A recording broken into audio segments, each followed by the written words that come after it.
बिस्मिल्लाहिर्रहमानिर्रहीम। हज़रत इमाम ख़ुमैनी रहमतुल्लाह अलैह की ज़िंदगी के बारे में मुझ जैसे लाइल्म कम माया कम ज़रफ़ इंसान का तबसरा करना नहायत मुश्किल है। जैसे ईरान में ही एक स्लोगन उनके वफ़ात के बाद सामने आया, ख़ुमैनी रूही खुदा बूद। ये सही है।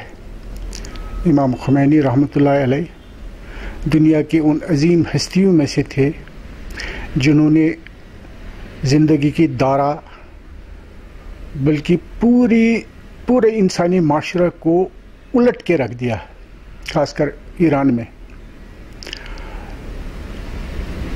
कोई 15-20 साल पहले की बात है, मेरी राजस्थान में एक फ्रांसीसी डिप्लोमेट के साथ बात हुई।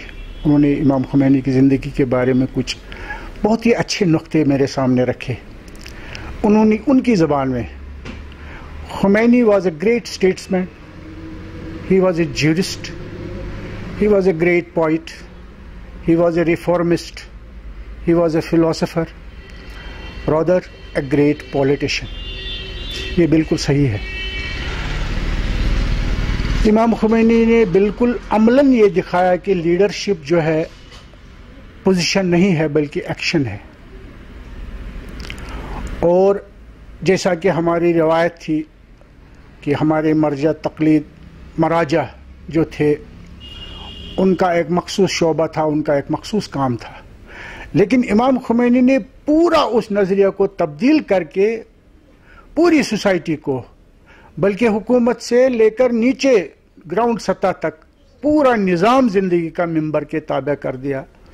और जो वलायत फ़क़ी का तस्वुर उन्होंने ज़माने के सामने पेश किया, ये एक अजीम और आला व अरफा हुकूमती तस्वुर है जो दुनिया के या आलमी इंसानियत के गुनागून मसाइल का हल पेश कर सकता है। आज उनको इस दुनिया से गए हुए तकरीबन 24 साल हो गए शायद। आज दुनिया महसूस कर रही है कि काश इमाम ख़ुमैनी जैसी शख्सियत हमारे पास होती, हमारे सामने होती। आज आलमी इस्लाम जिस मरहले से, जिस दौर से गुजर रहा है, खैबर से लेकर बराबर अफ्रीका तक, नील के साहिल से लेकर ताबखा के काशगर, पूरा आलम इस्लाम जो है मुसीबतों, मसाइल और मुश्किलात में गिरा हुआ है। बदकिस्मती से लीडरशिप नहीं है।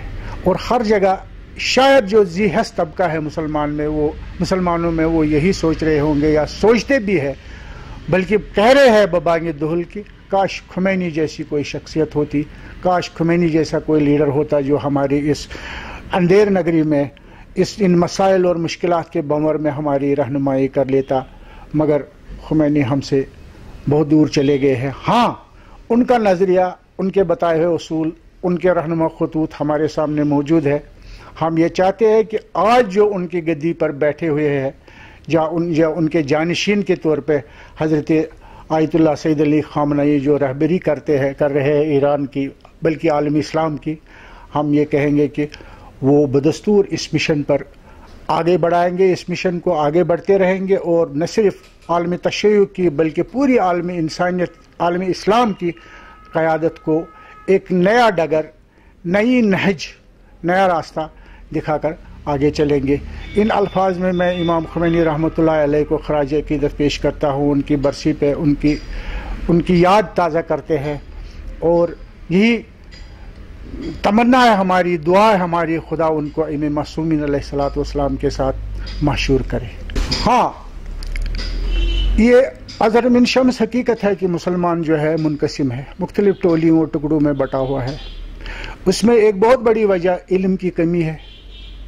लेकिन इमाम ख़ुमैनी ने जो इस्लाम मुसलमान के लिए इल्म को फरीज़ा, या जिस तरह हमारे अहादीस में है, कुरान में है कि इल्म मुसलमान औरत और मुसलमान मर्द के लिए फ़र्ज़ है, इमाम ख़ुमैनी ने एक किस्म के एक ऐसा जला बख्शा इस तस्वुर को कि ईरान में आज, फ़िलहाल हम ईरान की बात करेंगे, तकरीबन मैंने जहाँ तक मीडिया की वसातत से सुना है कि 95% तक लिटरेसी रेट या शरह खानदगी जो है ईरान में बढ़ रही है। वहाँ की औरत या मर्द दोनों हर शोबे में, ज़िंदगी के हर फील्ड में आगे बढ़ रहे हैं और पूरे आलम इस्लाम को, मुसलमानों के मुख्तलिफ ग्रोहों को इत्तेहाद और यकजहती के तरफ रागिब करने की कोशिश कर रहे हैं, दावत दे रहे हैं। बल्कि एक साल में कई बार वो मुख्तलिफ महफिलें ईरान में या मीटिंगें मुनक़द करते हैं ताकि मुसलमानों में एक इत्तेहाद, वहदत, यगानगत पैदा हो जाए, ताकि ये ज़्यादा से ज़्यादा इस्लाम की तरफ आ जाएं और इस्लामी मुस्लिम दुनिया में इस्लामी हुकूमत, इस्लामी निज़ाम में तमद्दुन को राइज कर सकें।